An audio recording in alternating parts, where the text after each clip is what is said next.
Hello, and thank you for tuning into this forum for candidates vying to serve in Minnesota Senate District 19. My name is Jessica Beyer, President and CEO of Greater Mankato Growth, and I'd like to welcome you. For those of you that don't know about our organization, Greater Mankato Growth serves as a Chamber of Commerce and Economic Development organization serving our region. Greater Mankato Growth strives to serve as a nonpartisan information intermediary between candidates and voters on issues impacting not only business, but the overall vitality of the region at large.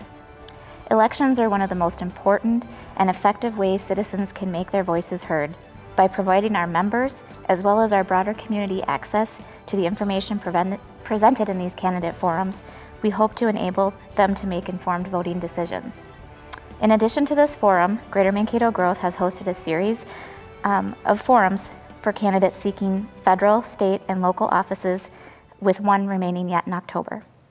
You can view a full lineup of these forums and the video recordings to playback later at greatermankatoelections.com. Additionally, on that site, we have published online candidate profile information and have a wealth of resources regarding the election process. Before we begin, I'd like to pay a special thanks to KTV for partnering with us to host these forums. At this time, I'd like to introduce media partner Steve Jameson, publisher at the Mankato Free Press. We are fortunate to have Mr. Jameson working with Greater Mankato Growth to moderate this forum focusing on Senate District 19. Before we head into the forum, just a few framing remarks. This evening's format includes 3 minutes to make opening and closing remarks, while our moderator will hold candidates to approximately 2-minute responses. This evening, we're more interested in getting a robust discussion, and so the moderator will have discretion to go before questions. I will also be assisting this evening, and for those joining us by Zoom, they can enter questions utilizing the chat feature, and I will help moderate those questions along with Mr. Jameson. So I will now turn things over to you to begin the forum. Thank you, Jessica. It's my honor to be here tonight representing the Free Press, a business that served southern Minnesota for more than 130 years. Now it's my pleasure to introduce the names of the candidates. Running to serve Minnesota Senate District 19 are Nick Frentz and Elizabeth Bangert. As you can see, we are together in this room, socially distant. Normally, we would have invited audience members here, but things are as they are. Now we'll begin with 3-minute opening statements, and we'll begin with Nick Frentz. Nick, you want to give your opening statement? Sure. Well, thank you, Steve. Thank you, Jessica. Thanks, Ms. Bangert. And thanks for everybody for tuning in. My name is Nick Frentz. I live in North Mankato, married to my wife, Jill, for 32 years, and we have 4 grown kids now. Fortunately, all of them are out of the house. I want to thank GMG and the Free Press for hosting. I've been a fan of these forums for a lot longer than I've been in politics, and I think it's a good way for people in the area, and for that matter across the state, to get to know the candidates a little better and to hear a little bit more about where we stand on the issues. My regular life is that I'm a lawyer and I work at the Mashka, Reedy, Reese & Friends law firm. I've been a lawyer about 33 years and I like that job very much. I also serve in youth sports in various capacities. Most notably, I'm a board member of about 15 years and a past coach and president of Mankato, North Mankato Youth Football. Of the things that I've done besides that, I like to work with area school kids, participate in mock trial, debate, try to help various nonprofits in the area. And I'm a big fan of the area, and sometimes I call myself a cheerleader for the Greater Mankato region.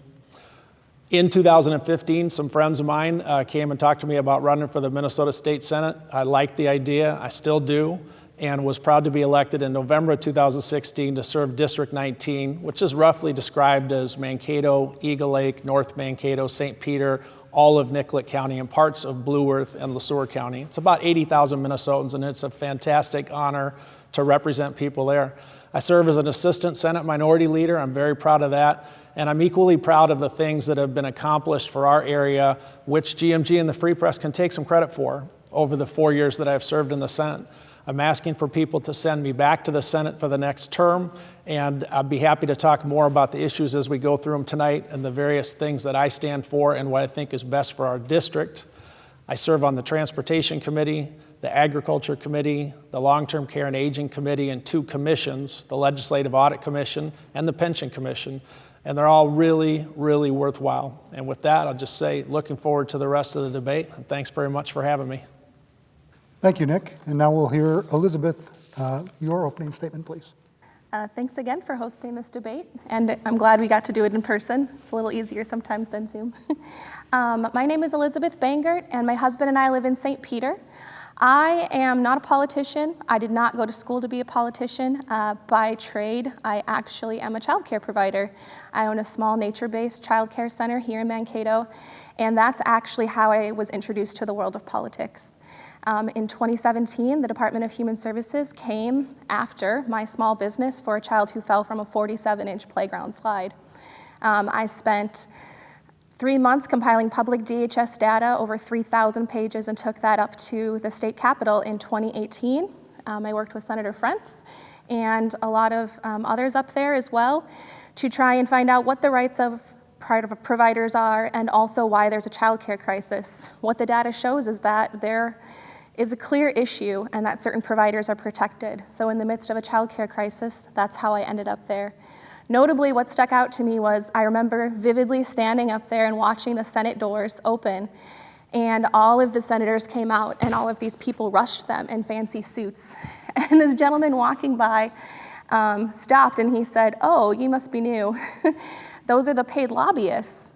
And I said, "Oh," and I thought, I don't stand a chance.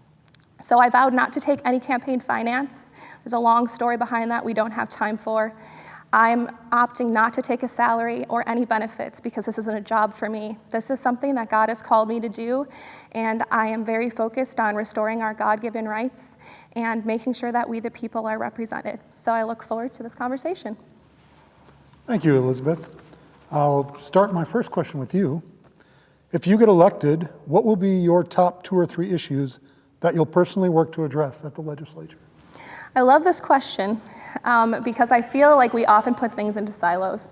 There's this committee and that committee, so many committees. And one of the things I learned spending the last 2.5 years up there was that I would go and sit in one committee for childcare and it would be on policy, and then I'd go in another and it would be on taxes. And it feels like it takes forever to get any type of problem solved because there's so many different committees and I understand the need for them. But overall, my goal in going up there is truly to provide transparency, to restore the power back to the people. And this is all about helping people understand that you don't need a poli-science degree to do this. This government is by the people, for the people, of the people. And you can do it. You can learn how to do it. I had to learn how to jacket bills, what all of that stuff was. And it's a learning curve, but I don't have a problem learning, and overall this is about our rights, our parental rights, things of that nature. So all about restoring the constitutional republic. Thank you. And Nick, if you get reelected, what will be your top 2 or 3 issues that you'll work on in the next legislative session? Well, I'd say the number one issue facing the state right now is the pandemic. And so as we continue to try to support the public, get our schools and businesses reopened, I think that's probably our number one area that we need to focus on. I think Minnesotans have done a lot of great things in dealing with the pandemic. And as one of my friends up at the Capitol said, it turns out a pandemic is a bad thing. It's not good news. But I do believe that we'll get past it, and that will involve some cooperation between local government and the state. It includes resources, which we've already appropriated quite a bit of. And it involves some cooperation from the people of Minnesota to try to keep each other safe. And I really think we can do that. The second and very looming issue is the budget deficit. I just came from the floor of the Senate where we passed the bonding bill at $1.8 billion. That's good news, but it will not change the fact that the state's going into a budget deficit. People may know that we run about a $48 billion 2-year budget, and that we're having projections even now in mid-October that the deficit will be $4 to $6 billion short. In other words, you need $48 billion to spend, and you're only expecting $42 billion to come in. We do hope for help from our federal partners. There is still talk of a stimulus bill that might help support states and local government. I think that'd be a very good thing. And I think the final thing would be we have to give a voice to the people in this district. Each representative and senator speaks for the people in their district, and every district is a little different. And so I think I hope that all representatives that go up there try to understand what the people in their district are saying. And in our district, we rely on agriculture. We're very proud of Mankato, North Mankato, St. Peter as a regional center, and we want to respond to the things that they need, not just from a tax standpoint, but from a regulatory standpoint, including always reviewing the rules that the government has. Sometimes those rules are out of date, and sometimes they need revision, and sometimes things have changed. A rule that made sense before may not make sense for us now. And so all those things being said, those are what I would consider 2 or 3 things worth working on if I'm reelected. All right, thank you. Nick, this question will start with you. Everyone claims the current level of divisiveness and partisanship in the legislature seems to be getting worse. How do you view the state's current political climate, and how do you or would you use your role as an elected leader to shape that climate going forward? Well, that's a timely question. I would say we just debated 3 or 4 hours on the floor of the Senate today, and some of the comments were extremely partisan, and I thought a little harsh, and some of the comments were very bipartisan, and I tend to favor those. I think it's every legislator's role to try to figure out what is best for their district and the state, and my view is that should be working together and bipartisanship.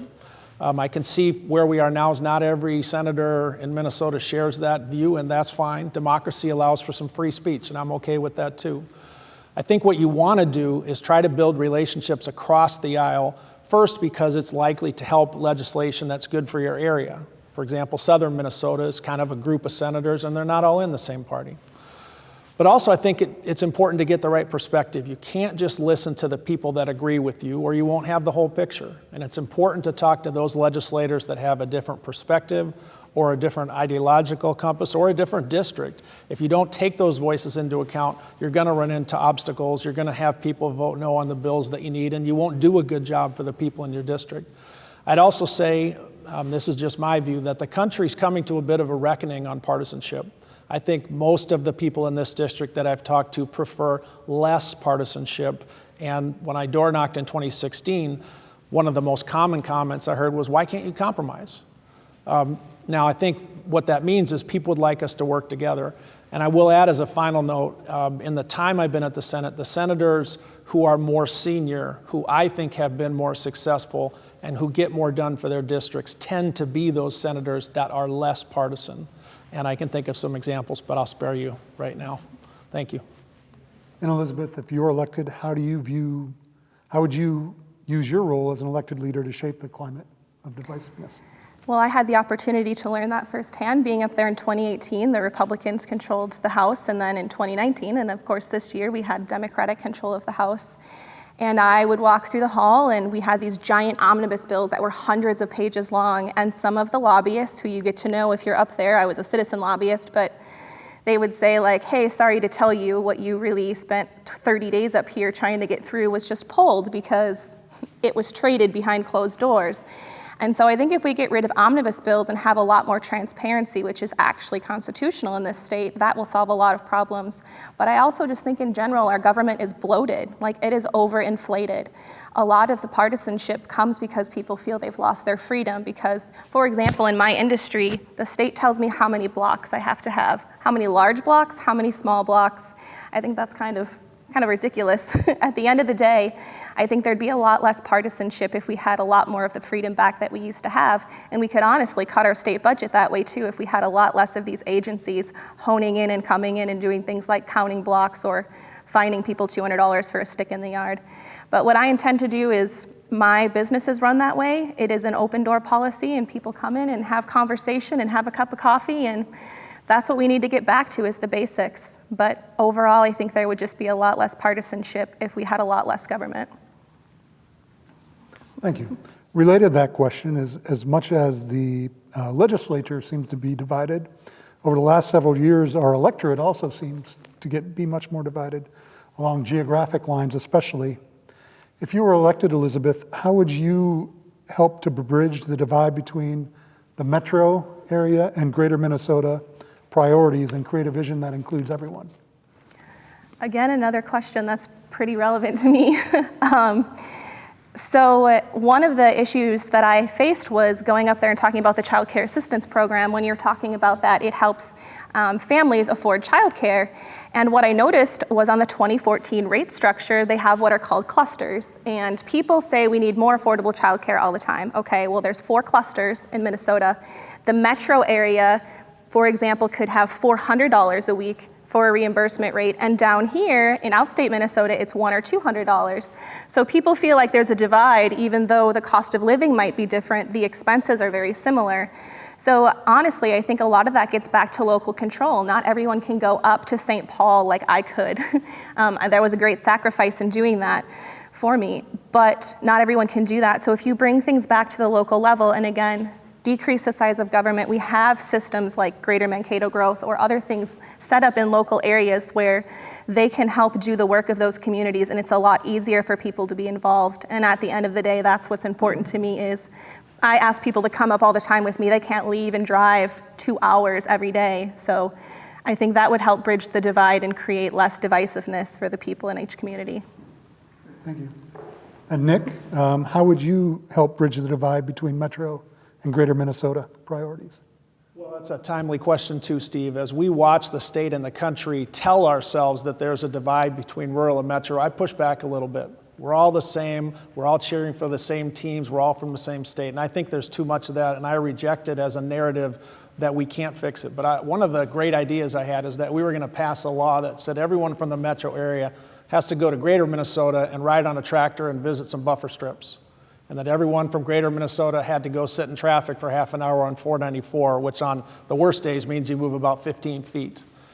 While I don't think that legislation is going to move forward too quickly, what I mean by that is the more we know each other, the less we're able to criticize, cajole, make fun of, call out on social media. You're more likely to be civil and to work together if you see your common interests. Also, we have mutual dependency. We generate food and energy in Greater Minnesota. We have universities. We have a reason to have our people welcome those from the metro, and we have the same going the other way.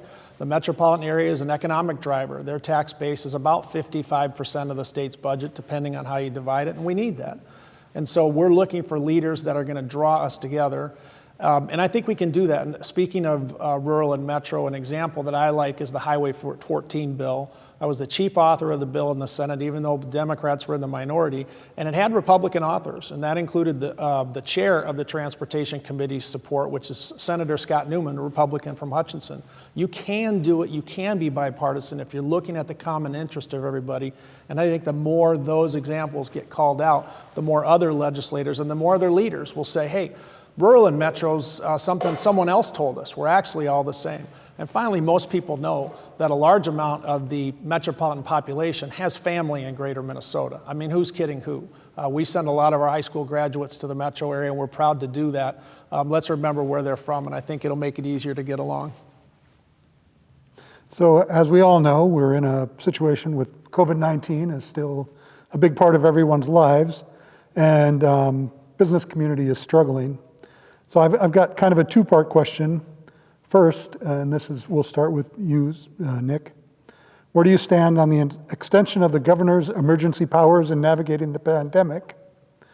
And how would you help support business and industry that are being hit particularly hard with some of the emergency powers that have been put in place?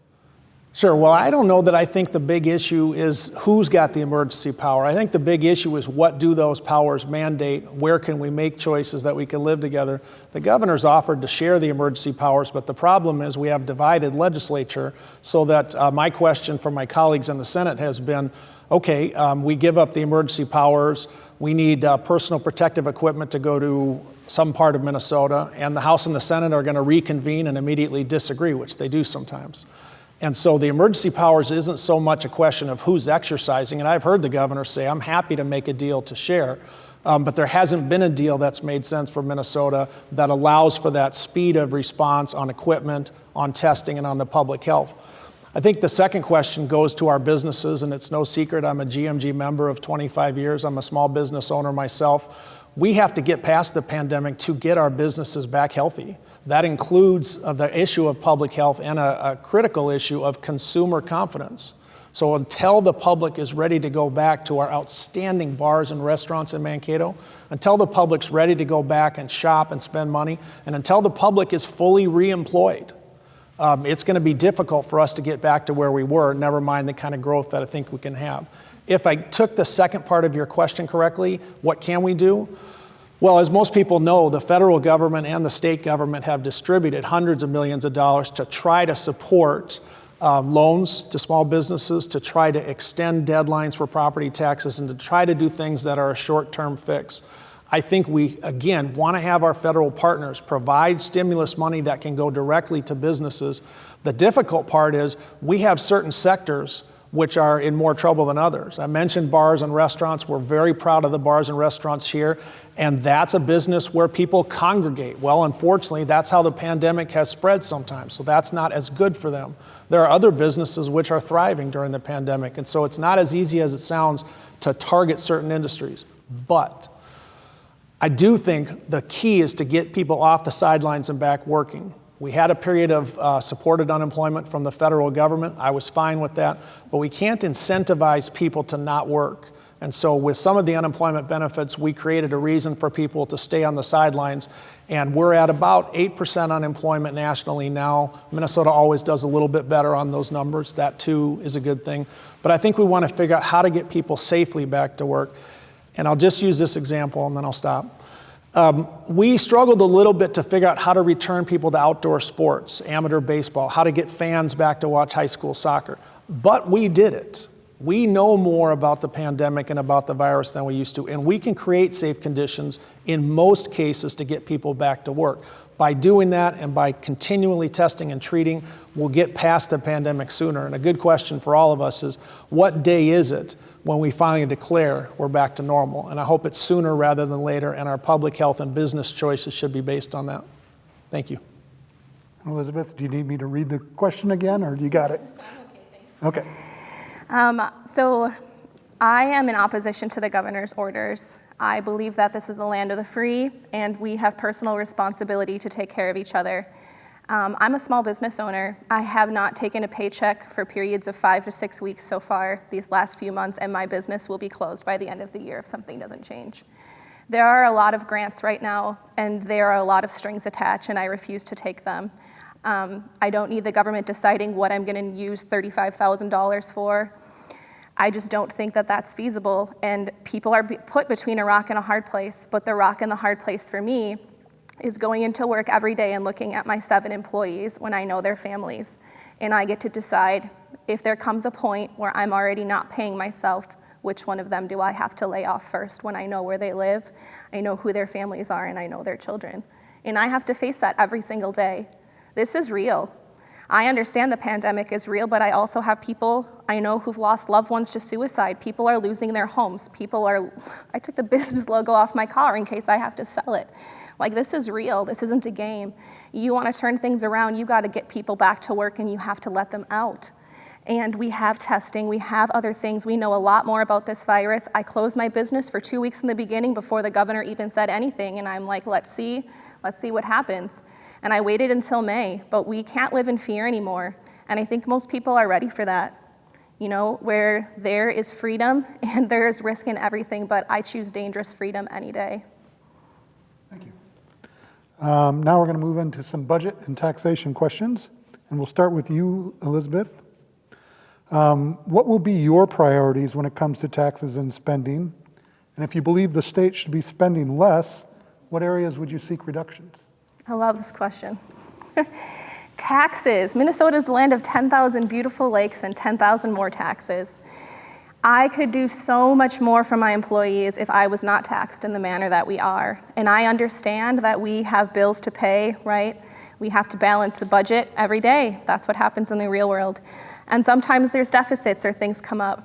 But at the end of the day, I found this nifty little website on the state, a state website for budget transparency. And in the midst of everything, I started wondering, wow, the Department of Human Services, what are these people making? Hundreds of thousands of dollars, like 6 figures. The person writing me up for having a stick in the yard or uneven ground is making 6 figures. I'm in the wrong business. We have bloated state agencies, the Department of Human Services, all of these different things. And if we cut them back and give power back to the people, we can provide safety. Like in childcare, absolutely background studies are important. Absolutely, you should have a safe space.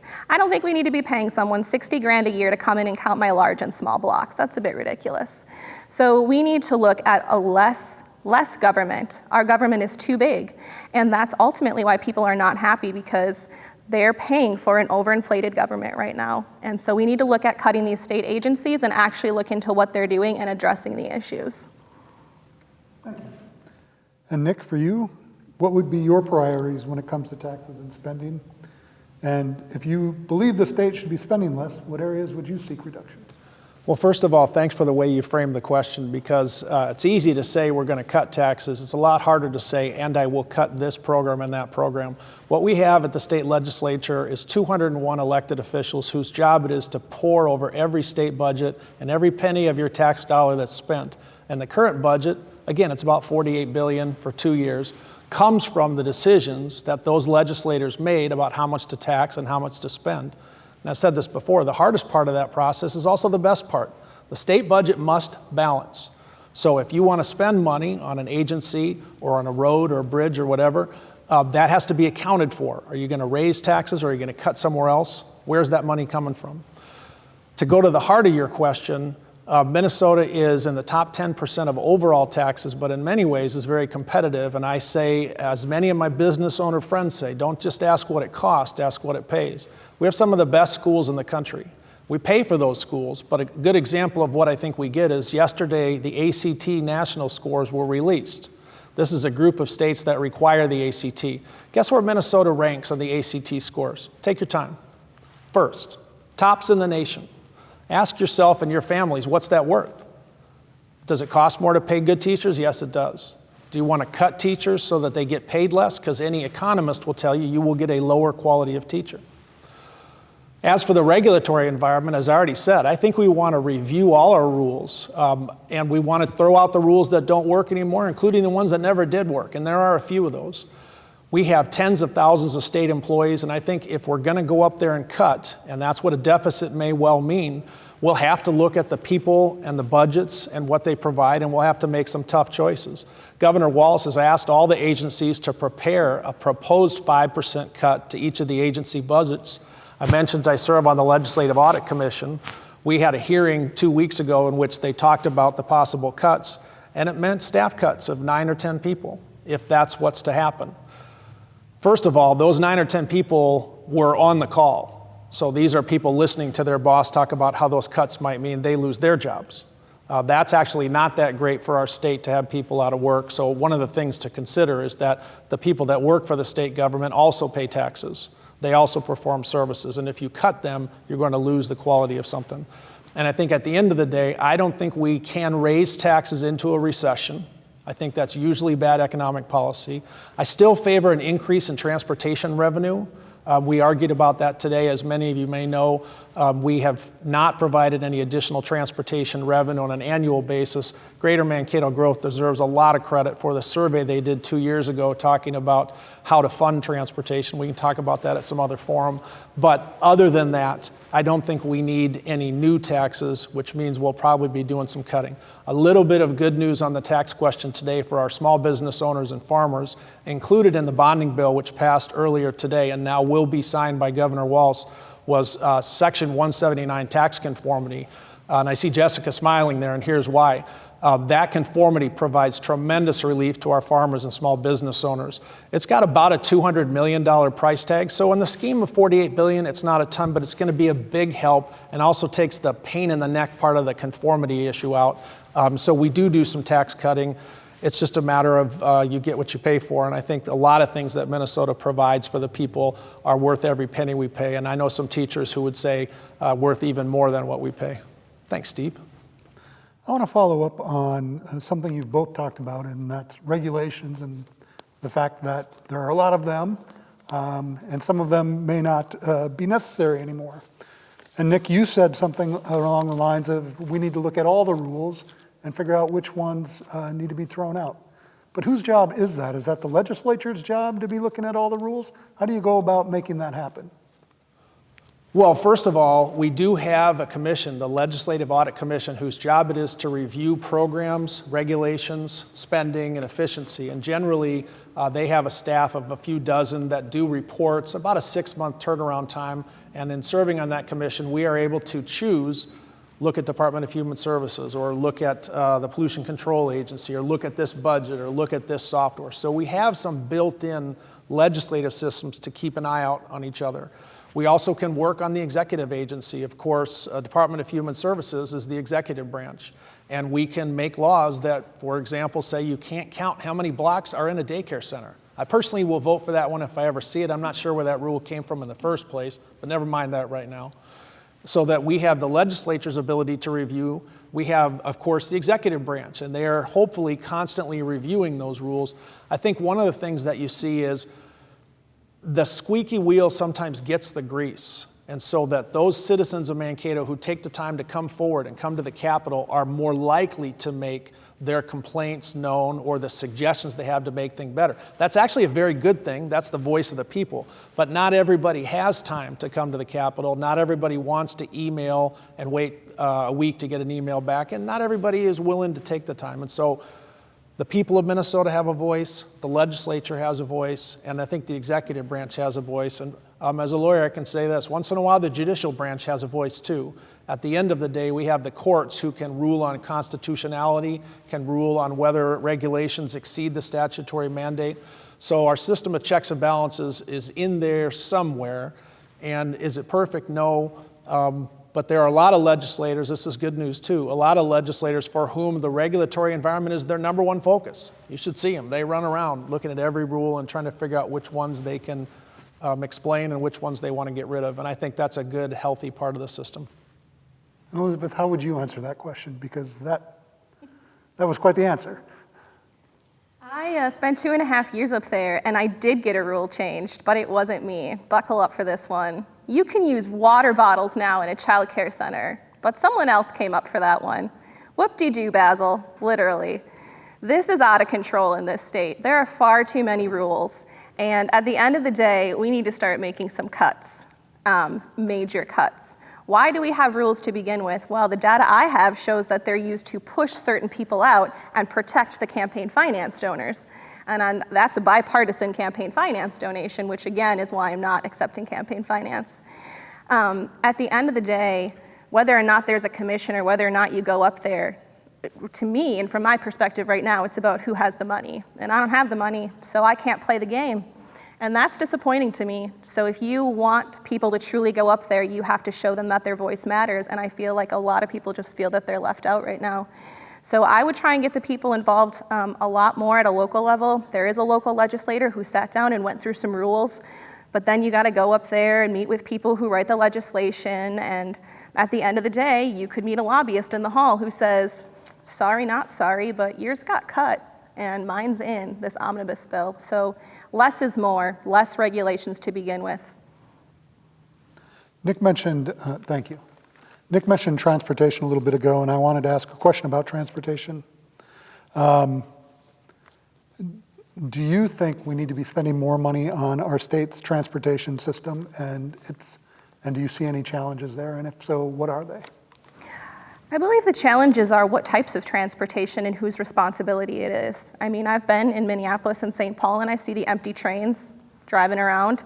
Busing systems, obviously we need transportation and public transportation, but also we have roads that are across the state in dire need of repair. And we could focus a lot more of our money and budget on vital things if we would cut the fluff stuff or these different agencies and entities. What truly do we need as a state? You have to go from point A to point B. How you do that depends on where you are. People who live in the middle of farmland are gonna have a hard time paying for a train that they don't access or things they won't use. We need to get back to the basics. So transportation, all of these things are important, but where does the money come from? What can we cut to make that happen? And again, less is more. And you mentioned that you'd like to see some more money spent on transportation specifically. So talk a little bit more about that, and how would you make that happen? Well, first of all, Minnesota is a state with the 5th most highway miles in the country, and yet we're only 21st in population. So we start with a couple disadvantages. The other one, of course, is weather. The winters are a little tougher on our roads in some states. That's fine. It's a fair trade for our beautiful state. I have always favored an increase in gas tax because I feel that it's a user tax that's fair. If I drive 50 miles, the theory is I pay 5 times as much as someone that drives 10 miles. What people understand about the gas tax is it goes into the Highway User Tax Distribution Fund. That is solely for the purpose of roads and bridges. That's a good thing.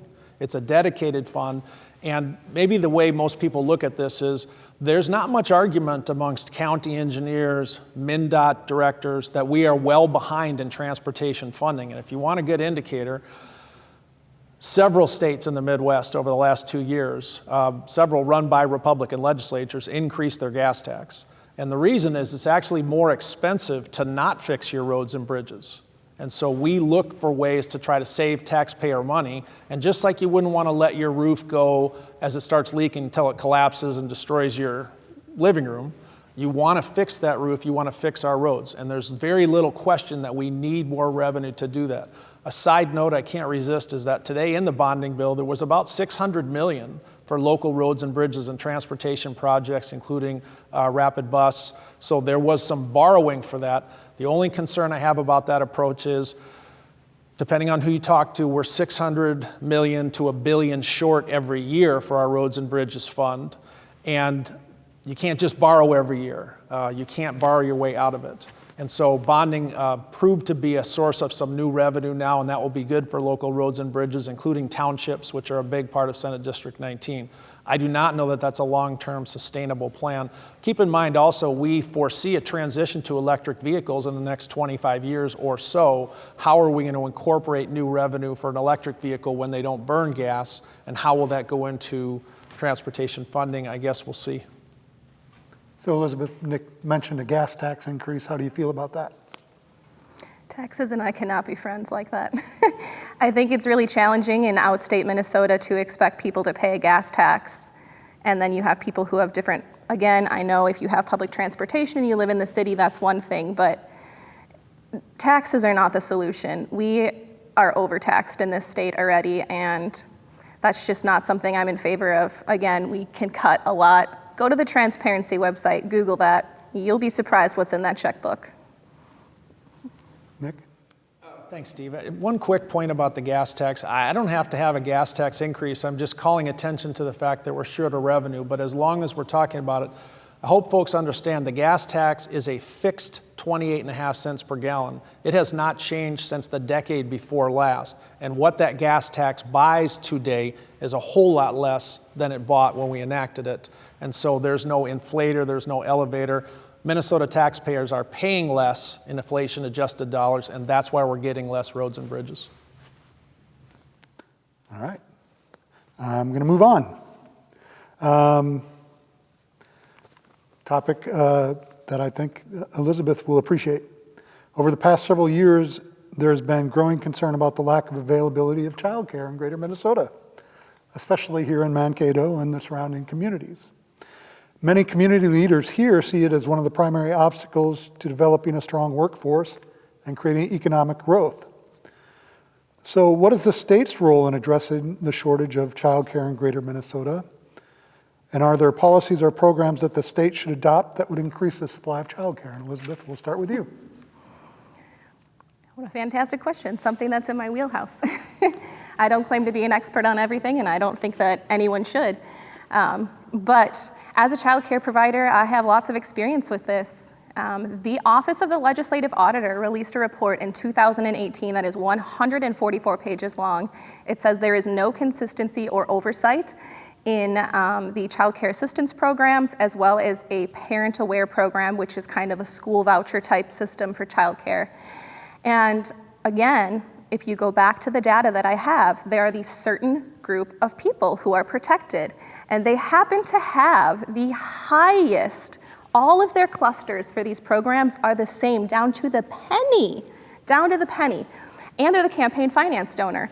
So math if you're taking a market rate, how is it possible that all the counties where the campaign finance donor are have the same rate that happens to be the highest down to the penny? I don't understand. It's an anomaly. So I'm not for those type of programs where you also have to jump through yet more hoops. Parent Aware is an extensive process.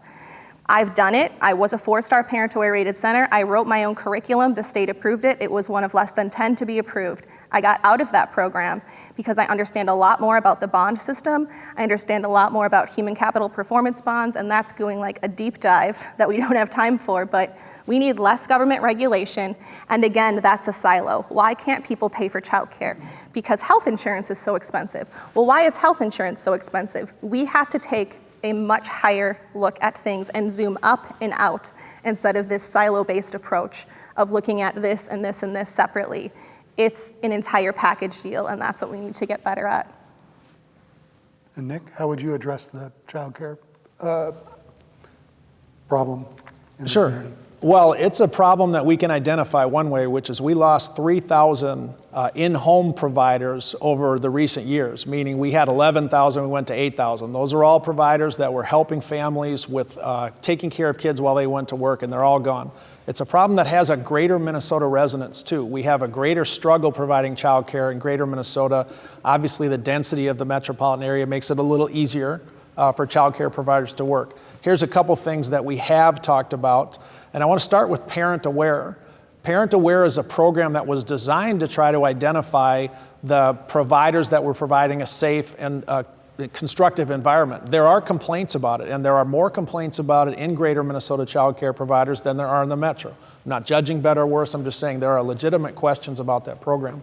The CCAP program, which allows for child care providers to get funds from the state to help families that have a little less get some child care and hopefully get to work. That's had problems, including some overspending and some payments that shouldn't have been made and some theft. At the end of the day, the state or the city or the county have to make a commitment to child care. And here's where I think greater Mankato growth can play a role. We are trying to recruit the best and the brightest to the Mankato region, and that includes the young families. I mean, that's really who we want to move here. We want young families that are going to raise their kids here, have a great experience, turn out great, and be glad they lived here. And you have to have quality child care. One of the debates that's still out there is the question of the center, which a government can provide support to, they can give a loan to, they can do things, and they may take care of 20 or 30, 40 kids. That has some pluses and minuses. We can have the in-home providers, which provide a more personal experience, and some families like that better. That's okay. But at the end of it all, the market will not allow everyone in the state to have access to child care. We'll have to have some structure to it. And in my opinion, this is a good use of state resources, and we use some now, because if we're going to tell a family to move here and they're 28 years old and they got 2 little kids, they're going to ask 2 questions. How are the schools? And what's the child care situation like? And we have to compete with these other communities to retain this talent and recruit it, and I think that's one of the big ways. So I'm okay with putting state resources to support child care. I think we can do it better, but I still think it's a priority for us, just like we have priorities in other areas, transportation, education, and healthcare. To follow up with that, it sounds like Elizabeth is saying that the state resources aren't equitable depending on where you are in the state. How do you address that problem? Well, first of all, that's the exact kind of thing we do have the power to change. We have the reimbursement rates, which is not unique to child care. We have reimbursement rates for rural hospitals who do X-rays. We have reimbursement rates for driver's license training stations. But we should adjust it so that the value of what the reimbursement is in greater Minnesota gives the same buying power to the provider as it does if they live in Edina or Bloomington. And that's a function of some math and some economics, but if you're committed to it, you can do it. And frankly, what I think we need, this is an area where, again, I don't want to have metro versus rural, but this is an area where if I were the state of Minnesota, I would put additional resources into greater Minnesota child care. It's just a little bit more of a challenge because of the distance and the density advantages of the metro, and we're trying to maximize the benefit of the money that we're spending. Those are taxpayer dollars. By the way, if we successfully get oriented on child care, we will have a stronger economy, which contributes to greater tax revenue, which will help the state. It's in the state's financial interest, even if you don't care about kids, to try to balance it out. And I think reimbursement rates need adjusting in greater Minnesota. And that's not just me talking. There are foundations that work in southern Minnesota that have reached some of the same conclusions about child care, although I admit they have some different conclusions about Parent Aware. That's a different forum. And Elizabeth, do you have anything more to add on the childcare situation? Well, they did just adjust the rates, and how they get the market rates is you get a postcard, you have to send it in. A much simpler way would just be to use the Child Care Assistance Program rates that you have to provide to the county. You put them in a spreadsheet, you do the math, it's a transparent process. This is where we harvested the data from, this is how we divided it, this is how we came to this conclusion. Not all these different, again, lobbying entities, and it goes all the way up to the federal level. When you're talking about initiative foundations and other things like that, there is a web that exists, and it's complicated that if you're not in the industry, it's hard to understand and even explain in less than 2 minutes. But at the end of the day, there's too much intertwining and too many hands. Just remove the amount of government interference that we have, and the problem will rectify itself. And there are also people who do not use childcare. They choose to stay home, or they're able to stay home, or they use a nanny or something else. And is it then their responsibility to pay for the childcare of others? Again, in my opinion, no, it's not. Moving on from childcare, from your perspective, Elizabeth, what are the key strategies for ensuring that Minnesota has an abundant and qualified workforce now and into the future? That's a great question. I think the first thing we can do is taxes. If you want to attract people to live here, I mean, where are people going right now? They're fleeing to South Dakota because it's close and they want freedom. That's one part of it. But also it's the taxes. If you would like to attract people to work here, you can lower the taxes.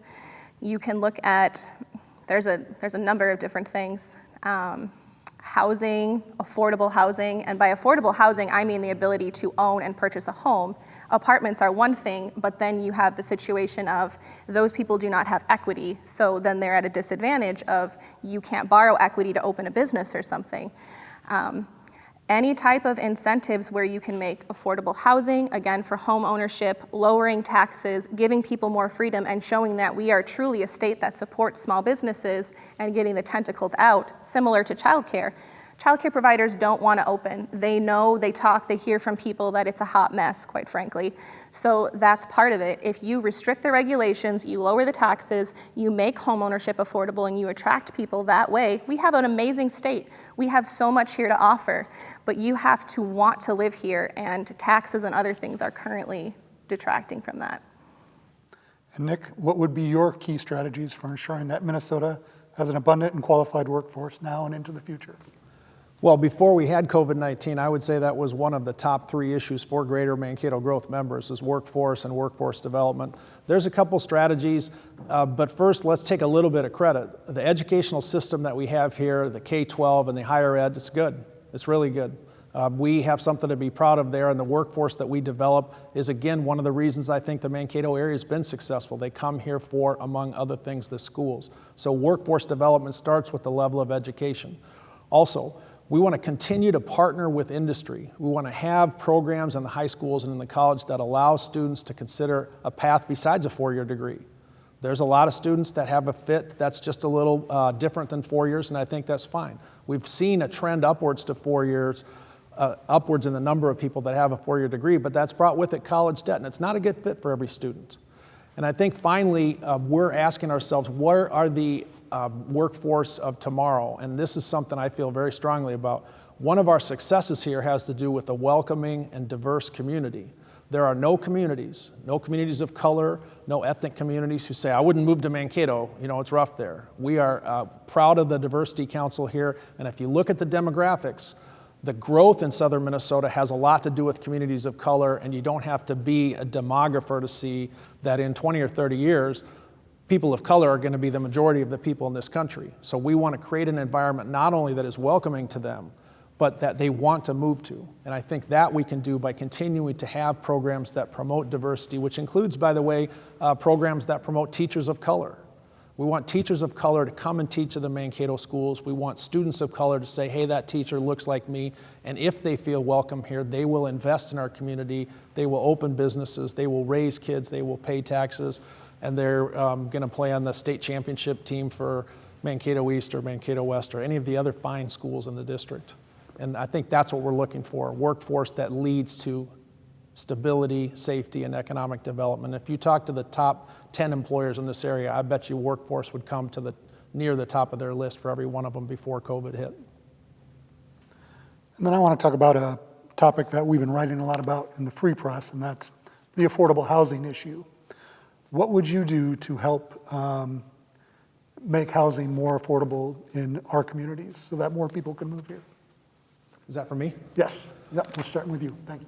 Well, one thing I could do is vote yes on the bonding bill today, which had $100 million in housing infrastructure bonds, so I think that'd be a start. Housing infrastructure bonds allow grants to be provided that share the cost with private industry. So if you're a home developer or if you build apartments, the housing infrastructure bonds allow you to apply for a grant to share in the cost, and that promotes more housing. Mankato has actually done a good job as a city with their housing task force, and I served on the governor's task force, the last governor that is, where we looked at easing the regulations to make it cheaper to build. I'm not totally a fan of all those because, again, I think you get what you pay for.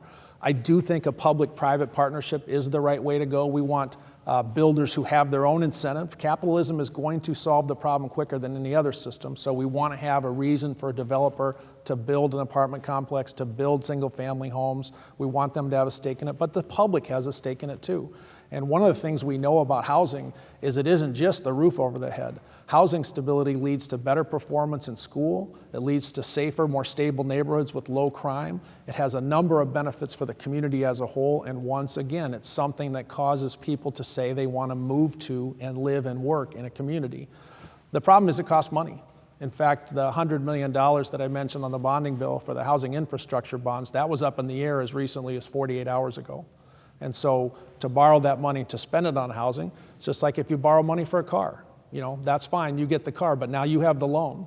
And so it's part of the budgeting process and part of our priorities. Housing is a pretty high priority for this state, and the reason that we have these high housing costs is that the demand is high, and we have a limited stock. And Elizabeth, what do you think we could do to help with the affordable housing situation? I remember listening to a House debate one day when I was up there at the Capitol, and they were talking about how much cheaper it is right over the border in Wisconsin to build a house, and a lot of that goes back to regulations. It depends on what aspect of housing you're looking at. Are you looking at it from, they toss about all these different words up there, right? Equity, things of that nature. Again, if you want people to be able to thrive and be able to pull from that equity of that physical asset they own versus just paying rent, then you need to bring the cost of building a house down. You look at regulations, you look at property taxes vary again across the state, things of that nature. But ultimately, it's regulation. It's having the space to build houses. I've sat in different meetings where they're talking about curbing. My business, thankfully we're in the township, so we're outside of city limits, $50,000 for a parking lot if I would have had to curb that and pave it. $50,000. But I'm in the township right outside of the city limits. So if you have to have a certain amount of parking spaces, it's not just the cost of housing, which right now because of inflation, you've got lumber prices and things like that soaring. It's what are the local regulations as well. It's not just a state issue. And so locally, it's a lot easier to go into a zoning board and say, hey, the amount of grass I have to have between me and my neighbor, or how much curbing I have to have, or X, Y, and Z, is kind of challenging, and it's a lot easier to do that at a local level than at a state level. Thank you. So Elizabeth, for you, recognizing that in many rural communities, agriculture represents the largest economic sector and source of employment. Greater Mankato Growth includes Green Seam, an initiative to position our region as the go-to location for talent, business, innovation, and education related to agriculture. How would you work to further our state's ag economy and to ensure that Greater Minnesota remains economically vital? So there's different types of farming. There's commercial farming and there's small farming. We have a lot of local small farms here, like Cedar Crate Farms. I'm a member of the food co-op in St. Peter, and I'm a big advocate for direct farm to consumer. I think that cuts out a lot of the red tape and cost and really gets you to have a relationship with those people and you see what they do. Then you have commercial farming and things of that nature. And I said in the last debate, this is an area where I have things to learn, and I'm not going to pretend to be an expert on everything because I think that is a dangerous path to walk down. I would rather address an issue as it comes up and meet with people and learn more about it. And it would be a lot easier to do that if we didn't have the corona situation right now. But at the end of the day, farmers are important. They feed not just here, they feed the cities. You can't live without food. But also looking at a lot of the struggles that those small farmers have, because organic farming is different than commercial farming and regulations, and there's a lot of different topics we could go into with that. But I'm willing to learn more in that area, and I want to learn more in that area, and I'm not afraid to say that. Thank you. And Nick, how would you address that topic? Well, first of all, I think you have to put it in its perspective. This is an agriculture economy at the beginning of the state, and we still have about $20 billion plus that are driving the state's economy directly from agriculture, even though it only represents about 4% of the people. In the Mankato area, we are the #1 soybean processing city in the country. The price of the commodities is actually more of a federal issue. So we're looking at the changes in soybean per bushel, the changes in corn per bushel, and the news has not been good for our farmers the last 5 years. At the state level, there are some things we can do. We provided some dairy price supports a year ago. This helps to make sure that dairy producers get a minimum price for a gallon of milk. That's a good thing as far as it goes, but it requires state money to support those farmers.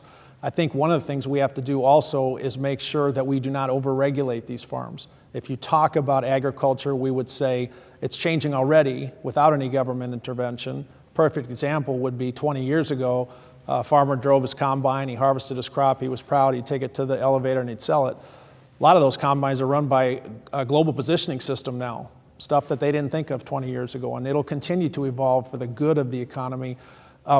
But arguably the #1 thing that farmers asked for that I talked to over the last 2 years, and I serve on the Agriculture Finance Committee in the Senate, is Section 179. And so I know we talked about it already, but this allows expenses to be deducted in a way that is favorable to the farmer. And I'm proud to be endorsed by Minnesota Farm Bureau and Minnesota Farmers Union, and I think both of them had that in their top 3. It has to do with changes in the federal tax law, but the gist of it is they were going to charge farmers more taxes. I also think we can have a voice in the federal trade deals. A whole nother debate for a whole nother forum and a whole nother time would be how we relate to our top customers. Just like a restaurant doesn't want to irritate its customers, just like a newspaper doesn't want to irritate its readers, just like Greater Mankato Growth doesn't want to do something that its members don't like. We do not want to go around making the people that buy our corn and our soybeans mad at us, nor suggesting that they're criminals unless we really have something to back it up. And I think if you talk to most of our farmers, they would say at the federal level, if you just allow us to compete on a level playing field, we have the best farmers and some of the best farmland in the country. There are some other regulatory issues in there, but I'm actually very pleased with the Department of Agriculture. In fact, I had a chance to move on to the Department of Human Services Committee in the Senate HHS and said no because it conflicted with my work on the Senate Agriculture Committee, which I'm very proud of. And I can't resist because this is a debate and you get to say whatever you want. I was the chief author of the Green Seam funding bill that allowed the state to provide money. And I was very proud that that was not just a Green Seam bill, but actually said in the bill language, this is Greater Mankato Growth. And we have very high hopes for Green Seam to produce agriculture, to brand and to recruit talent, not just for the immediate area, but across all 21 counties, including northern Iowa, that we think Green Seam can really help to put together. And that bill too, although I was allowed to be the chief author in a minority, was bipartisan, including some fellow senators from across the aisle or from right nearby here. Thank you. Thank you. I want to move on to broadband internet service, because that's another big and important issue, especially in greater Minnesota. So, Nick, in your opinion, what should the state's philosophy be in regard to broadband investments, and how should projects be prioritized for funding? That question actually is not only timely, but probably takes a few more minutes than 2. We have a question for rural broadband of, do we want to pay money to help people with slow broadband go faster, or do we want to make it a priority to take people who have no high-speed internet and give them some? The state has goals that we're somewhat on pace for, but it's expensive. The gold standard for rural broadband is coaxial cable. That's a wire in the ground just like we had for cable when I was in high school, which is a long time ago, but never mind that. There are Wi-Fi setups for rural broadband where you have a router on top the pole, and it doesn't work very well, but it's cheaper. And so we're facing some choices. Minnesota has the Office of Broadband. This is where the broadband grants, which I'm proud are titled border-to-border broadband, And we give out money to try to entice a telephone company or another company to create broadband for a community of 200 or 100 or whatever it is. Here's the issues. In the pandemic now, we're telling students you must stay home to study, and some of them don't have internet. Ask yourself what kind of message that sends about Greater Minnesota to tell a student or the student's family you have to study from home, and the kid says, I don't have high-speed internet. It's frustrating for the kid, it's frustrating for the teacher, and online education is not going away, in my opinion. This is going to stay. So we have to commit to border high-speed internet, and we have to fund it. This is another question where it costs money to wire these communities, but if we don't do it, we're missing an opportunity, and most of the legislators that I work with feel like this is a similar situation to electrification of farms in rural America in the 1930s. We say, well, it's expensive. Well, I don't know how we're going to get that electricity out to that farm. But once you do it, you wonder how you could have ever got by without it. Plus, any GMG member will tell you, rural broadband is an economic engine. We're creating opportunities for businesses to run out of towns that didn't have the internet that weren't there before, and who knows what might come out of those opportunities. Those not only go to improve the quality of life of those people in the small town, but improves the tax base for that community or county or state or whatever it is. I was the chief negotiator for the DFL Senate on the broadband bill, and I've talked about all the things we did pass, so I better admit this one. We had $27 million teed up. It passed the Senate. We could not get it through the House at the end of the regular session, and I hope that we return to the table there because although it is a lot of money, I think it's money well spent. If Senator Draheim were here, he would point out that we did pass $40 million in the previous budget, and so there is money, and the Office of Broadband is putting out these grants. It's just taken a while. Thank you. Elizabeth, and do you see high-speed internet access as an issue? And if so, how would you address it? Internet access is an issue, absolutely. The concern I have is, again, something I learned sitting up there watching from the gallery. And there was a debate on the House floor, and one representative brought up and had evidence to prove. To back up, they put these pieces of paper on every representative's place before they start. They're never scanned in anywhere. So unless you have a representative who's going to give you those items on their desk, you have no idea what's actually going on down there with some of the communication. And one of the things addressed was these people who are kind of like intermediaries and how much money they stood to gain from getting certain things through. So I'm not opposed to doing things. What I want there to be is more transparency and truly showing where some of this money is going.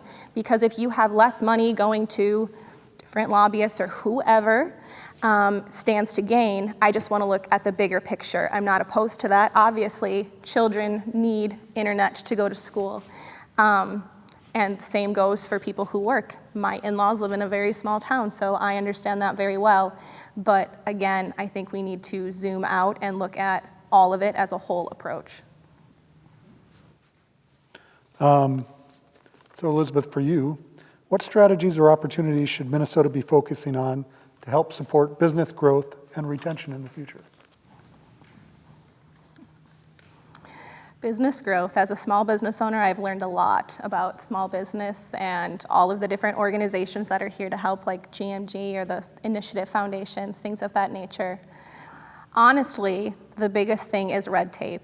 And I know that I say that a lot, but it's a barrier. I did consulting for people who could not figure out how to file to get a childcare license because the paperwork is so extreme. And I know that's true for other industries across the board because I've spoken with some of them. So we need to remove the regulation. We need to decrease taxes. To me, that's the simple solution. You let people keep more of their money, they decide where it goes. And that almost sounds bizarre saying, you let people keep more of their money. And you as a business owner can choose what to do with it. Grants and incentives and tax deductions are all fine and well, but unless you spend the money a certain way or you use the money a certain way, that is not incentivizing anything to me. That is another type of trap. If you truly want innovation and you truly want people to be creative, you have to set them free. And parent aware or things of that nature are not setting people free. It is saying, here's this money. If you would like this, which for a lot of people helps them stay in business, you must follow this funnel and you must do these things and you must run your business this way. And when you do that, you remove all creativity because people are desperately trying to survive, and so they will follow that path if they can and if they are able. And so you need to reduce taxes, reduce regulation, and truly let the innovative nature of people go. Let it be free. Thank you. And Nick, what strategies or opportunities should Minnesota be focusing on to help support business growth? Well, I think the first one would be that every community should have a board structure like Greater Mankato Growth. I actually was talking to another senator this afternoon on the way down about the integrated nature of the board. And for those of you that think this is turning into a GMG commercial, it is. GMG has more than just business owners on its board. What they have is representatives from education, from city and county government, and they have different voices, and that has been a huge plus. I just had someone say this afternoon, hey, that sounds really good. So I would say, as we look at our business growth, as we look at how we build infrastructure, roads, internet, and we want to create a climate where businesses want to be there. I think the kind of structure that our local chamber has, GMG, is a big part of that, and I brag about that all the time, and I think it's true too. By having that structure, we avoid having problems where the chamber advocates for one thing and then they get into a collision with the school district, or they have some disagreement about something they hadn't thought of. And Jessica's heard me say this before, but I'm positive that is a plus for us. As far as the state's regulatory environment, I've already said, I think we want to constantly be reviewing rules. One thing we can do better on is when something bad happens, it doesn't automatically mean that you have to change every rule for every sector of an industry. Sometimes you can overreact, and I think that's human nature. It's not limited to government, I learned. And so we can watch our regulatory environment. The tax environment, that's a two-way street. We get emails from my good friends in the business owning community almost every day saying we need more money for roads and bridges, we need more money for education, we need a training center at the university, we need a 4-year agriculture program for the MSU Mavericks. I totally agree, but that costs money. And when we talk about our tax structure, again, if you're going to cut taxes, you're going to have less 4-year ag programs, or you're going to have less roads and bridges. And I think Minnesota's found a happy medium. And so for business formation, I think we need to stay out of the private sector's way, but not lose sight of the things that we do together. And honestly, of the things we've talked about tonight, I think transportation is probably the best example. We can't really support our businesses without an adequate transportation system, but it costs money. And Highway 14 was something that people at GMG have been working on for 40 years. We have a lot of heavy trucks coming out of New Ulm. That's just the industry they got. Well, do we want them to stay coming out of New Ulm with the quartz quarry? Yeah, well, you better build them a safer highway that will get things going quicker, and it costs money. And I think the investments, as business owners know, don't just come down to what does it cost, but what will be the benefit. And that particular example, I think, is a good one, and there are others. So for business formation, I wouldn't change much in this district, and I think the evidence that I cite, Your Honor, is our unemployment rate and some of the growth. We've had articles written about the Mankato area. I think City Pages, was it 2 years ago, that said, why is Mankato Minnesota's hottest economy? And I think board structure of GMG, diversity, schools, and everybody in it together are some of the reasons. I wouldn't change too much of them, and I'm looking forward to getting past the pandemic and getting our businesses back up and running. Thank you. I want to turn to energy. So what's your vision of the energy future of the state of Minnesota? And can we have it both ways, producing the energy we need at affordable rates to drive our economy forward, while also promoting renewable sources of energy to combat climate change? And I'll start with you, Nick. Well, it's not a big secret. This is an area of great interest to me. I chair the Senate Clean Energy and Climate Caucus. We have meetings all the time. I had 2 Zoom meetings with about 20 advocates yesterday talking about what is inevitably our transition to clean energy. We have to transition for 2 reasons. One, because of climate change and because of carbon emissions. I'm not happy about that. It's kind of like the bad news you didn't really want, but I'm persuaded by the science that we have to reduce carbon emissions, and so is most of the civilized world persuaded. It's something that we have to identify how bad is the problem and how big a hurry are we in. Transportation is one of the sectors where it's no big secret. We're putting a lot of fossil fuel in the air in carbon, and it's having a bad effect on us. I also don't like the United States' status in clean energy in the world. We are about 4% of the population, and we emit about 15% of the carbon. That really doesn't help us with our foreign relations. What we need to do is continue our obvious successful push toward wind and solar and renewable, and I support an all-of-the-above energy strategy. I think you'll see a bill in January come to the state legislature that calls for a target, 100% renewable goal. We'll argue about how renewables defined, and there are some good arguments in there. Nuclear is a carbon-free source, but some people don't like it. It takes precious metals to make those windmills for wind and solar, to make the solar panels, and they don't last forever. They last 25 years. Part of the secret sauce, though, is that Greater Minnesota actually has quite a bit to gain. Just as an example, a farmer that puts 1 acre into hosting a windmill can get $8,000 or $9,000 out of that for a contract, and that could run 25 years. That's like $250,000. And that's a stable payment that the state can protect, having some basic rules about what constitutes the energy, and provide the energy that allows us to transition. The other one you're going to hear a lot about is the transition to electric cars. We have a lot to gain, but it's going to be kind of bumpy. Get it? Car, bumpy. Because we have only about 2% of new vehicles sold that are electric, but we're clearly going that way. And I have a buddy who lives in Mankato who was commuting to the cities last summer, and he drove 8,500 miles in an electric vehicle. He said it cost him $300. So in the transition, on the other side are some really good things. Money for agricultural hosts like farms, windmills, solar. Car dealers can start selling these cars. We can manufacture them here, all kinds of stuff. But it's going to take a target amount of time, and it's going to take some definitions. Is large hydro really a renewable energy source? What are the byproducts of that? How is it bad? And I think if you look around the country and around the world, there's no question we're switching to renewable, and that's a good thing. The question is, how are we going to do it? And I like where Minnesota is right now, but I think we're going to want to make a goal and stick to it, and I look forward to it. And by the way, since this is an economic question too, #1 fastest growing job in the country, solar installation tech. 60,000 clean energy jobs in Minnesota, including efficiency, wind, solar installers, all of that, and developers just lined up. In fact, we were hearing yesterday, part of our problem is transmission, the actual wires that it takes to get the energy from Greater Minnesota to where it's being used. So there's a lot of economic development. Let's get out in front of it and have Minnesota be a champion in that area like we've been in so many other areas. And that's got some bipartisan support too, by the way. Thank you. Thank you. And Elizabeth, I guess the ssame question. Well, I have a little bit different of a viewpoint, so I guess I'm part of the uncivilized world. But I understand the need for both. We have to take care of the environment, but also look what happened in California when they had rolling blackouts. How are you going to charge your electric car if you have no electric? Things of that nature. For me, part of it is honestly a freedom thing. If I put gas in my car, I can drive that car wherever I would like to go. If you have an electric car, you can only go so far. You know, there's limitations. For me, part of it is a freedom thing. Also, we can talk about mining then. How are you going to make those batteries? Are you going to make sure that they're not kids mining those metals? Are you going to sustainably do that somehow?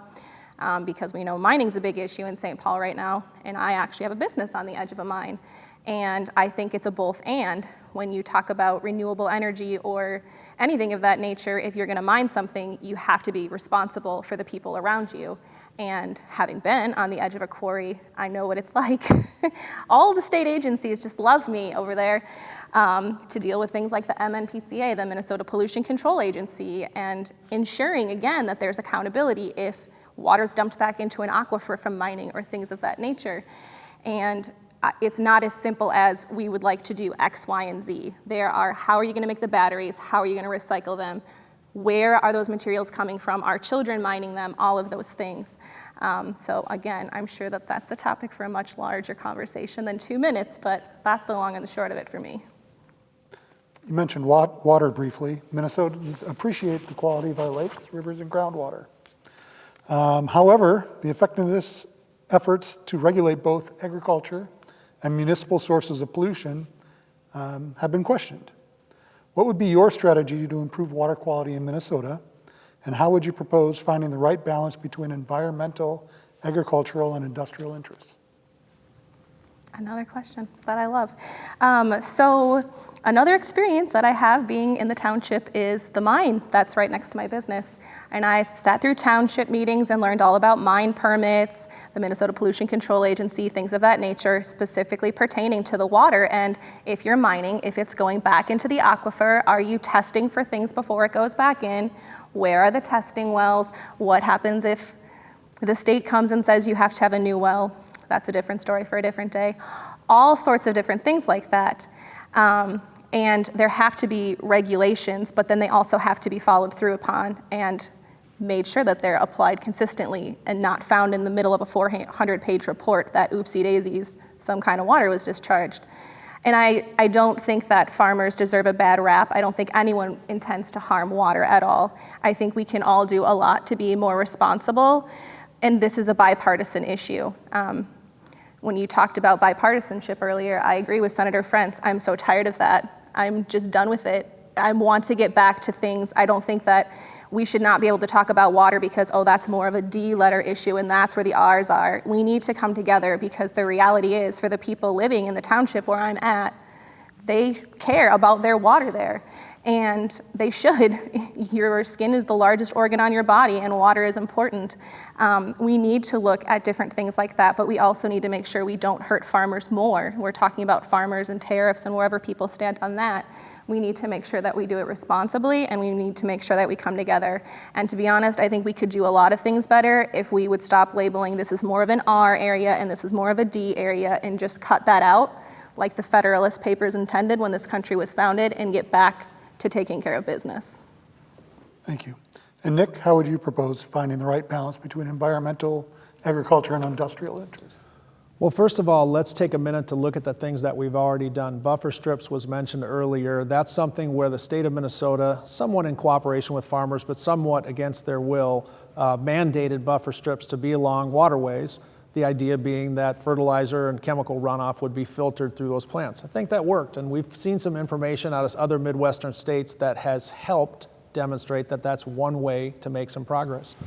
We've talked a little bit about the Minnesota Pollution Control Agency, and I am one of the legislators who thinks in some ways, a few years ago, the PCA was going a little too far. You know, we want to have clean water, but you're asking the right question. Where's the balance? Where's the sweet spot, if you will? And I thought some of the things the PCA had done, I guess I would use the term over-regulating, or some of the ways that they interacted were maybe unduly burdensome. We have a new PCA commissioner. Her name is Laura Bishop. She's from the private sector. I think there's been a very noticeable change and a sort of a servant attitude out of that agency, and I'm hoping we'll see more. We also have the nitrogen fertilizer rule, which had to do with some health issues in some of the water. There's some areas designated in the state that are at risk, if you don't mind that term, including southeastern Minnesota, Rochester, and Winona. Those things are positive, but you're also asking, how are we gonna allow industry and agriculture to thrive? And I agree with you. We're trying to find the right balance, and we have gone where we have more acres tilled. I like that. That's more farmers growing more things, but it means more fertilizer. A few things that we're looking at that are not here yet, but have to do with crop rotation, different tillage. Those things can prevent fertilizer from getting into the water supply. We are also watching some information that makes it clear that if you keep water on the land, a pond, a drainage pond, things that allow the sediment to sift out, it's very efficient for reducing the harmful chemicals instead of going into the Minnesota River. And while we have some burdens to that, there's also a good economic reason to do it. Today in the bonding bill was over $7 million for the Minnesota River project that the city of Mankato got. Yay, city of Mankato, they got their project. Wouldn't necessarily be necessary if we weren't watching some of these heavy rains that have some attributing it to climate change. And if you talk to the average farmer, they'll say, yeah, 50 years ago, we didn't have these 8-inch rains in 5 hours. And so back to our discussion about renewable energy, we would like to not have 30 or 40 hurricanes per season in the United States, and we'd like to have Minnesota farmers be able to have just normal rainfall, and I think that has to do with decarbonization. So the water quality issue isn't just a water quality issue. It goes to the larger question of how the climate's changing, and raises the question in my mind, well, if this is how far we've come in 20 or 30 years, things are happening in climate change that 30 years ago people said this is going to happen, and some people scoffed. Well, in my opinion, many of those things are the things that are now happening. Where are we going to be in 10 years? Let's take some action, and clean water will be but one byproduct of some responsible moves towards that. And I can't resist pointing out, because I don't know if I brought up the bonding bill today, but there was quite a bit of money for local water treatment projects, including in Vernon Center and Waldorf, which my colleague Senator Rosen deserves some credit for, millions of dollars to help those communities have their water infrastructure and have clean water for those communities. And towns that size can't afford to come up with an extra $8 million. There is no way. So the state made those investments, and they also produce jobs, and I'm glad, and I think that's, in many communities, those water treatment facilities are long overdue. There's a long list of them. Thank you. We have about 10 minutes left. Jessica, do we have any questions from the Zoom crowd? Listed. So we did receive a question. Do you support state property tax relief for businesses struggling during the COVID-19 pandemic? And I'm going to start with Elizabeth. Sure. Well, that's a similar question to me, kind of like TIFs, tax increment financing with property taxes or things of that nature. That's a challenging one for me. Obviously, people need to, property tax supports the local government, things of that nature. So to remove that would be challenging, but also, again, as someone who owns a small business, extremely hard to pay property taxes right now, to be honest. And I do support some type of relief of some sort, especially when there's so many different things that have been removed that we've had access to, or things that are changed. Like a number one thing that people ask me is, well, if the public schools aren't in session right now, or this isn't happening, why am I paying that much property tax? And I know that's a complicated question, but yes, I do support some type of relief. Yeah, I would support, there's two types of relief we can offer businesses on property tax. We can have tax delay. We've had some of that, saying you still owe the taxes, but you do not have to pay them by this date. That's of some relief. And we can also have tax avoidance. I think some of the money that the state government and the federal government's given out is meant to help with things like property taxes, direct benefit to them through things like federal grants, state grants, so we can do that. But I just want to point out that has another side to it. And a perfect example would be a representative of the city of Mankato was calling us as the pandemic got going, saying, do not delay these payments. You're going to cripple the city's budget. And of course, some of the taxes go to the city, and they pay things like police officers, firemen, they provide city services, and their budget has to balance too.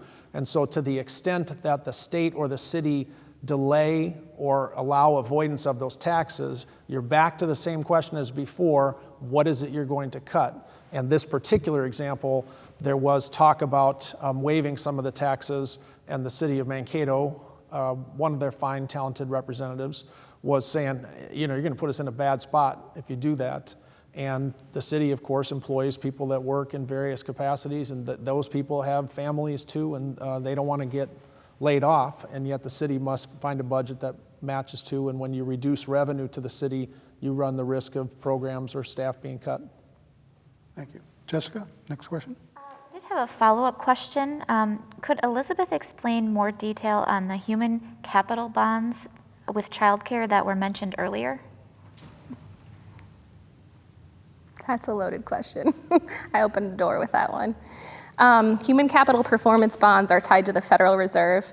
It actually started in the San Francisco Federal Reserve, and what it is it's a pay-for-performance bond. So the concept of Parent Aware is these children are in what they deem a more quality environment, therefore you pay more, therefore on the other side the children are in a better place, and like any bond, there is a payment tied to that on the other side. That is a very condensed version of what a pay-for-performance bond is. You can look up a lot about that, but it stems from the Federal Reserve. People from the Federal Reserve in Minneapolis actually come and testify at the Capitol quite often, but that's the short answer to that. We do have two other questions that are related. They are concerning the use of tobacco products. And so this person that submitted says, I'm really concerned about teens using tobacco products, especially flavored products including vapes. Several states and local communities have restricted the sale of flavored tobacco products to protect our kids.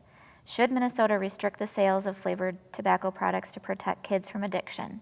And what else do you think we could do to be addressing the problem of flavored tobacco products? I do favor that. I think the danger there is that we know things about the adolescent brain and the way it becomes addicted that unfortunately makes them vulnerable to nicotine addiction in the same way they're vulnerable to drug and alcohol addiction, and everything we can do to prevent that addiction is in the interest of that person and the interest of that person's family and the interest of the people that person works with and the economic interest of the area. I was an author of Senator Carla Nelson's bill for under 21 tobacco sales, period. So that tells you that, like my predecessor, Senator Kathy Sharon, I favor just about anything we could do to prevent children from being addicted to nicotine. As far as flavored tobaccos, we try to protect our children. And the flavored tobacco, in my opinion, is nothing more than an effort to find adolescents and get them addicted. We know now that the average person who smokes their whole lifetime often starts in their teen years. And the human body being what it is and not being fully formed, it's just more susceptible to addiction. And I don't see why we would not be willing to make some common sense changes. I also testified in front of the Mankato City Council urging them to adopt a municipal under 21 tobacco sale ordinance, which at the time they did not do, but we now know that they and other cities have taken that step as well as the state, and I support that 100%. I do not support that for the very simple fact that I believe in personal responsibility and accountability. You could take that same concept and you could apply it to screen time with children. We know how children's brains are wired. We know that if they see a rapid succession of images, they will seek that constant stimulation, and their brain is wired that way. Should we then, to protect them, say you can only have this amount of screen time or so many flashes on the screen can happen at one point in time? You could extend that out. I believe in education for tobacco products, but again, I believe that we have these industries who create these situations and then the taxpayer foots the bill for it. There was a huge lawsuit regarding tobacco, and I learned all about that being at the Capitol as well, and why those payments stopped and what happened to that lawsuit and how much we paid that attorney. So again, that is a great question, but I believe in personal responsibility, and we as taxpayers have got to stop footing the bill for problems that other people create. Thank you. Just related to this, if you could just touch on, maybe we can start back with Elizabeth. Minnesota is losing resources to prevent youth tobacco use. And so, should Minnesota invest more to prevent youth smoking and vaping? And it really correlates to the first question, but Sure. Wanted to make sure that I ask it on behalf of the participant. So I am opposed to that taxpayer paying for that. Again, if you look up, there was a major lawsuit against tobacco companies, and by the state of Minnesota. You can read all about it. I sat through a committee hearing on it, and what my viewpoint is on tobacco is my personal viewpoint, but I don't believe that we should be spending taxpayer dollars to pay to stop something that another industry created. And again, personal choice, personal responsibility, parental conversations, things of that nature. Well, I think you can see where I stand on the tobacco issue, and I would say, first of all, it is a public dollar issue, as healthcare costs for smokers are very high, and oftentimes that falls on the public purse. That's taxpayer dollars that pay for people who have smoking-related illnesses, asthma, lung disease, and more. And when those people are on the government health plan, that comes out of yours in my pocket. So we do save money by reducing smoking. I think that's fairly well established. I'd also agree with Steve's suggestion that it's tough to draw the line. Here's my example for us. We don't have any discussion about whether a 5-year-old should be able to be able to drink a bottle of whiskey. Of course he shouldn't. It's too much of a risk to that person's health. So where do you draw the line can be a difficult question. If this is a candidate forum and you're asking me where I draw the line, I would not want flavored tobacco or vape to be sold to teenagers. Jessica, any other questions? That's all we have. All right, and that is the extent of my questions. So we'll give 3 minutes to each candidate for sort of closing statements. And Elizabeth, we'll start with you. Well, again, thanks. It was great to do this debate. I'm just an average citizen. I never intended to run for office ever. And when I felt the Lord calling me to do this, I said, you need to pick someone else because I don't want any of that. I learned too much about it. But at the end of the day, this isn't a job for me. I'm not going to take a salary. I'm not going to take benefits. I can't even afford health insurance for my own employees because the Affordable Care Act, as it turns out, wasn't super affordable. And We need to get back to basics. We need to lower taxes. We need to decrease the size of government. And above all, this election is not about me. I am one person. I encourage you, you can do this. You need to run for local office, get on the school board, be involved with Greater Mankato growth, do things in your community, because I'm just one person, and while whoever is elected is up there to be the voice of the people, you also have a responsibility to be your own voice, and you can do that, and I encourage you to do that. But at the end of the day, this is not about me. This is about our God-given rights, this is about our freedom, and this is about restoring our republic and working together. And if you meet me and encounter me up there, my office will not be set up like a typical office. You can come in, have a cup of coffee. I will walk you through everything that I learned. I learned that as a citizen on my own, and you can do it too. You can be more involved in your government, and you can help understand, or you can learn and understand these things. It's not as hard as it looks. Don't be intimidated by it. But no campaign finance, no salary, no benefits, and this is all about the people. Thank you, Elizabeth. Nick? Well, thanks everybody. Thanks Jessica, thanks Steve, thanks Ms. Bangert. It's no big secret either that I truly enjoy the work at the Senate, and I'm asking you to send me back to the Minnesota Senate for a second term. We've talked about a lot of the issues that I think are important to our area and to our state, and hopefully you've got a chance to find out where I stand on some of them. I'm extremely proud of our area.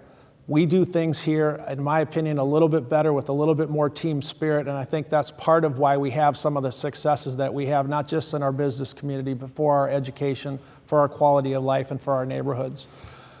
I sometimes say, don't take the word of the candidate for how they'll do, ask the people that know them the best, and I'm proud of the endorsements that I've earned. Among those endorsements are the Minnesota Chamber of Commerce. So if you're a GMG member and a business owner, I'm proud to share with you that the Minnesota Chamber of Commerce endorsed me in this race. Likewise, the Minnesota Police and Peace Officers Association. I believe in structure and I believe in law and order, and I think that's a good thing for our community. We also have the endorsement of Minnesota Farm Bureau. We've talked a little bit about agriculture, and I'm very proud of the agriculture in our area, even though I didn't grow up on a farm. I know many of the farmers in our district by name. I've been to their farms and I've advocated for them. That includes not just green seam funding, but grain bin safety funding that we had this year in honor of a young man that was killed in St. Peter. Those are things that make things better for us, and I think I'm ready to do that again for our district. Of all the things that I'm proudest of in my term in the Senate, I think the Highway 14 bill, which was not just a sign of bipartisanship, but a sign of a crack in the ice for the partisanship that we've talked about, because the Senate is in the control of my Republican friends, and they allowed me to chief author that bill, and they didn't have to. And I'd like to think that's a sign of the relationships I've built across the aisle, and that's such an important stretch of road, and signals to safety, signals to the community that we want business to be supported, signals to our farmers to get their crops to market, and to have that be accomplished this year. I can see Highway 14 from my house, and I can hear it when you go outside. And I've worked for families as a lawyer that have lost loved ones on that stretch of road. And to have that be part of the work that bears my name is probably the single most proud I've been of anything. But this is about you, and this is about going forward. The things that we have to face, as we talked about at the beginning, include the pandemic. We'll get by it. It won't be easy all the time, and the important things in life are never going to be easy. The budget deficit, I think that may prove to be very difficult, and we've talked in general terms about things we might cut. Whoever goes back to the state Senate from this district in January is going to find out what cutting means. $6 billion is a lot of money, and while we've talked about individual programs and what they cost and what they might do, imagine if you had to cut that percentage of your household budget, you might be making some very difficult choices. At the end of the day, I'm a guy from North Mankato that's proud to live here, proud to be a part of the community, proud GMG member. I appreciate everybody taking the time here tonight. Very much looking forward to the rest of the campaign. And I think, like many of our great challenges in the nation, we'll come through this. We made it through 2 world wars. We made it through a Great Depression. We'll get through this too. And I'm looking forward to doing that with you. Thank you. Thank you, Nick. And that concludes our District 19 Senate candidate debate. Mankato Growth, I'd like to thank both candidates for Minnesota Senate District 19, Elizabeth Bangert and Nick Frentz, and just thank you for your participation and for being here this evening. Also, thank you to Steve Jameson, publisher of the Mankato Free Press, for being a wonderful moderator for us. Also, KTV for your video production, and of course, Mayo Clinic Health System Event Center for allowing us to be in the Ellerby room this evening. And also, I'd like to thank everyone for participating by Zoom. and submitting their questions. And we will be airing these on KTV, as well as you can go to greatermankatoevents.com, where we have all of the candidate forum information as well as other election information. So thank you very much, everyone, and have a great evening.